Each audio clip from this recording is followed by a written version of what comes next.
Vintage coffee and beverages limited एक ऐसा stock जिसका स्टॉक प्राइस 2020 से 7 रुपीज़ से अभी करंट टाइम में 180 रुपीज़ तक चला गया था, यानी नियर 22 टाइम्स, और जिसके अर्निंग्स और सेल्स भी 104% CAGR से और 73% CAGR से ग्रो किए।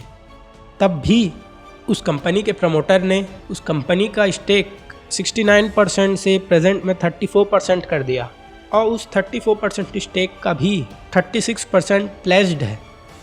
क्यों? और जो आंसर है क्यों का, वही एक बहुत बड़ा डिजास्टर भी हो सकता है इस पोटेंशियल मल्टीबैगर कंपनी के लिए। आज बात करते हैं vintage coffee and beverages limited के बारे में। इस स्टॉक का पास्ट 3 इयर्स का अर्निंग ग्रोथ और सेल्स ग्रोथ 104% CAGR से 73% CAGR रहा है, और अर्निंग ग्रोथ भी जो -12 करोड़ थी कंपनी की, वो 4, 12, 40, 60 इस रफ्तार से ग्रो कर रही है। और ये नहीं कि ये पास्ट का ही बात है और आपको फ्यूचर प्रिडिक्ट करना है स्टॉक मार्केट में। कंपनी का ग्रोथ गाइडेंस है कि वो 75% से 76% CAGR में आगे भी ग्रो करेगी, और उस ग्रोथ को मेंटेन करने के लिए कंपनी कैपेक्स एक्सपेंशन भी कर रही है। प्रेजेंट 6500 MTPA जो उनके पास क्वांटिटी है मैन्युफैक्चरिंग का कॉफ़ी का, उसको बढ़ा रही है 4500 MTPA से, लगभग 69%। नाइस।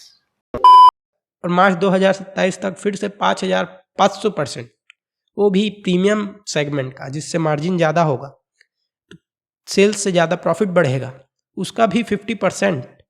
तो सिर्फ ऐसा नहीं है कि कंपनी गाइडेंस बद दे रही है, कंपनी ने पास्ट में भी प्रूव किया है और फ्यूचर में भी प्रूव करती है कि वो करेगी। और यहाँ तक कि उसके बावजूद कंपनी का पी अभी प्रेजेंट में 35 का है। 80% ग्रोथ करने वाली कंपनी 35 में, जो अगर मार्केट का बस चले तो 103 का पी भी दे सकती है, शायद 103 से भी ज़्यादा, 120, 160, तब भी वो चीप रहेगा। अगले साल उसका पी 80 हो जाएगा और उसके अगले साल 40, और 2 साल बाद आपका पैसा बनना चालू हो जाएगा, स्टॉक डबल होना चालू हो जाएगा। वो आज 40 के पी में, यानी 50% डाउन है अपने एक्चुअल वैल्यूएशन से, जो मार्केट उसको दे सकती है उससे। उसके बावजूद भी ऐसा क्या है कि प्रमोटर को अपना स्टेक बेचना पड़ रहा है? और माइंड यू कि प्रमोटर भी ऐसे नहीं है इस कंपनी के कि जो खराब है। प्रमोटर का इंटीग्रिटी और कंप्लायंस सब चीज़ एक नंबर है। कंपनी के जो टॉप मैनेजमेंट टीम है, उनका कंबाइंड एक्सपीरियंस कॉफ़ी सेगमेंट में 100 ईयर्स से प्लस का है। और यहाँ तक कि जो MD हैं इस कंपनी के, मैनेजिंग डायरेक्टर हैं और CEO हैं बालकृष्ण, उन्होंने टाटा कॉफ़ी में भी काम किया था लगभग 20 से 30 सालों के लिए, और टाटा कॉफ़ी के रेवेन्यू को $3 मिलियन से $50 मिलियन तक बढ़ा दिया था फॉरेन कंपनीज के लिए। एक्सपीरियंस की भी कोई कमी नहीं है और मैनेजमेंट भी अच्छा है, तब भी मैनेजमेंट क्यों बेच रहा है? उसका एक ही कारण है, वो कारण है लो ROE और लो ROC। और यही इस कंपनी के लिए फ्यूचर में एक डिजास्टर भी हो सकती है। कैसे? इसको समझिए कि जब अगर आपको 100% ग्रोथ करना है ईयर ऑन ईयर, और आप 100% या 100 रुपीज़ कैश डिप्लॉय करते हैं, और आपका ROE है मात्र 17%, तो उस कैश डिप्लॉयड में आप 17% ही कमा पा रहे हैं। तो आपके पास इस साल year ended, financial year ended हो पाएगा 117 रुपीज़, और आपको ग्रोथ करना है 100%। तो आपको फिर अगले साल क्वांटिटी लगाना है 200 रुपए का, और आप शॉर्ट पड़ गए 83 रुपीज़ से। अब आप उस 83 रुपीज़ को कहाँ से लाएंगे? अगर लोन लेने जाएं तो 83 रुपीज़ का आपको लोन 100 रुपीज़ में मिलेगा नहीं। सबसे पहले मिल भी गया तो उसके बाद उसमें 14% ब्याज ही होगा, 14 से 12-13%, और वो 12-13% तो उतना ही है जितना आप बना रहे हैं अपने बिजनेस से। तो आप तो लॉस में जाने लगेंगे, प्रॉफिट कहाँ होगा? इसी कारण से कंपनी को अपना स्टेक, कंपनी के प्रमोटर को इतना बढ़िया कंपनी होने के बावजूद अपना स्टेक बेचना पड़ा, और आगे भी बेचना पड़ सकता है, मगर नहीं पड़ेगा क्योंकि मैनेजमेंट कुछ चीज़ें कर रही हैं। आगे बात करते हैं। जो 69% से 34% हो गया। ऐसा नहीं है कि इसी कंपनी के साथ ऐसा है। ज़्यादातर कंपनियां जो रैपिड ग्रोथ करती हैं और जिनका आरओई उनके ग्रोथ परसेंटेज से कम रहता है, उनके प्रमोटर्स को इक्विटी डाइल्यूशन करना पड़ता है। रिसेंट एग्जांपल्स प्रेजेंट के सारे एडटेक स्टार्टअप है। जेप्टो जीरो से 60,000 करोड़ की कंपनी 5 साल में हो गई। प्रमोटर के पास आखिर तक कितना स्टेक बचा? मात्र 20% के आसपास, दोनों को मिलाकर। और ऐसा भी नहीं है कि उन्होंने एक ही बार में सब स्टेक को बेच दिया। जैसे जैसे कंपनी का वैल्यूएशन बढ़ता गया, वैसे वैसे हायर और हायर और हायर वैल्यूएशन में वो बेचते गए। 10% 25 करोड़ के लिए बेचा, 24,450।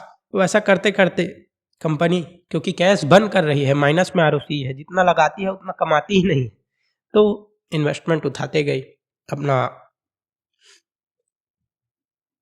स्टेक्स बेचते गए। और प्रमोटर अपना स्टेक बेचते बेचते कंपनी के ग्रोथ के लिए आखिर तक पहुंचे 20% कंबाइन के आसपास।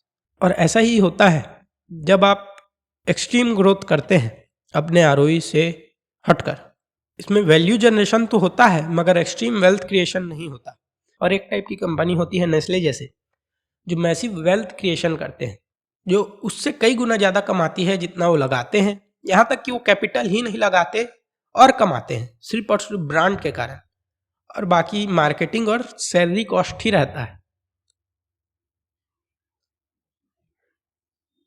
तो ये एग्जाम्पल्स होते हैं type of quality of businesses के। और इसको वॉरेन बफेट अपने 2007 के शेयर होल्डर लेटर में लिखते हैं, the great, the good and the gruesome companies. जो कंपनीज अपने कॉस्ट ऑफ इक्विटीज भी कम कमाती है और कैश बर्न करती है, वो गुडसम कंपनीज होती हैं, जो थोड़ा बहुत बचा लेती हैं। जैसे ये गुड कंपनीज होती हैं, और जो पैसा कमाए लगाए बिना ही कमाती है, इन्फिनाइट अमाउंट्स ऑफ मनी कमाती है, वो ग्रेट कंपनीज होती है। उनका एग्जाम्पल नेस्ले और वैसे ही ब्रांड टाइप्स की कंपनीज होती हैं, नियर जीरो कैपिटल में इन्फिनाइट इन अर्निंग। आने वाले समय में इस कंपनी के साथ जो पोटेंशियल प्रॉब्लम हो सकती है वो फंडिंग की ही हो सकती है। और अभी कंपनी का आरओसी कॉस्ट ऑफ इक्विटी जितना ही है, तो वो डेप्थ भी ढंग से नहीं उठा सकती फिलहाल में। तो प्रमोटर के पास अपना स्टेक बेचने के सिवाय कोई चारा नहीं बचा था। मगर आगे कंपनी का प्लान है, और जितना ब्रिलियंट कंपनी का मैनेजमेंट है वो इसको एग्जीक्यूट भी कर लेगी। और वो प्लान है ब्रांड बनाने का। अभी तक ये कंपनी B2B थी, बल्क में सेल्स करती थी। अब ये नेस कैफे जैसे विन कैफे में एंट्री कर रहे हैं, विन कॉफी में एंट्री कर रहे हैं, और साथ ही में फिजिकल स्टोर्स भी ओपन कर रहे हैं, फ्री मार्केटिंग और ब्रांडिंग और इस प्रोडक्ट को सेल करने के लिए। स्टारबक्स जैसा कॉफ़ी शॉप्स एक मुंबई में, नवी मुंबई में अभी लाइव है, और जिसको ये धीरे धीरे एक्सपेंड करेंगे, साथ ही में इस प्रोडक्ट को भी एक्सपेंड करेंगे, और जितना एक्सपीरियंस है कर लेंगे। और उससे क्या होगा कि ये आरओई जो अभी कम है बढ़ना चाहिए, और उससे इतना तो बढ़ ही जाना चाहिए कि कॉस्ट ऑफ डेप्थ से, कॉस्ट ऑफ लोन से, कैपिटल से ज़्यादा हो जाए, और ये फिर लोन लेकर अपना ऑपरेशन कंटिन्यू रख पाए। कब तक ही स्टेक बेचेंगे, ख़त्म हो जाएगा। तो फिर कंपनी में ये जो ग्रोथ अभी बॉटम लैकिंग है ये ठीक हो जाएगा, सेल्स ग्रोथ से ज़्यादा प्रॉफिट ग्रोथ होने लगेगा, और साथ ही में कंपनी के साथ जो ये अभी वैल्यूएशन प्रॉब्लम है, वैल्यू अनलॉक्ड नहीं है, वो अनलॉक्ड हो जाएगी। तो ये आपको कुछ ऐसे भी ये कंपनी 21 से 180 हो चुकी है, मगर ऐसा एल कर्व बनता हुआ दिखाई देगा, और एक कंपनी एक पोटेंशियल अर्निंग, अच्छी अर्निंग ग्रोथ करने वाली कंपनी हो सकती है। और जिस बेसिस में मैंने भी इस कंपनी का अपने पोर्टफोलियो में कुछ परसेंट स्टेक रखा है, मगर ज़्यादा नहीं रखा है। क्यों? क्योंकि ये जो प्रॉब्लम है ये अभी भी है, मेरे अकॉर्डिंग। और मेरे पास इससे भी बेहतर कंपनी है इसी ही वैल्यूएशन में, जो इससे ज़्यादा आरओई और इससे ज़्यादा ग्रोथ वाली है। एक ही नहीं है, और भी है, आप मार्केट में खोजेंगे तो मिल जाएगी, उस पर भी बात करेंगे कभी हो सके तो।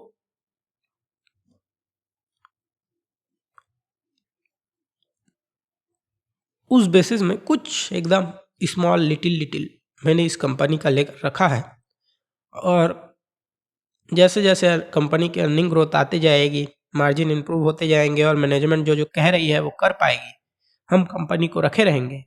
और मैं मतलब नहीं की तो मैं निकाल दूंगा। बाकी आप अपना स्टडी फर्दर करें, आपको क्या लगता है कंपनी के साथ, देखें, मैनेजमेंट की बात सुने, कौन कॉल सुने, और अपना डिसीजन खुद लें।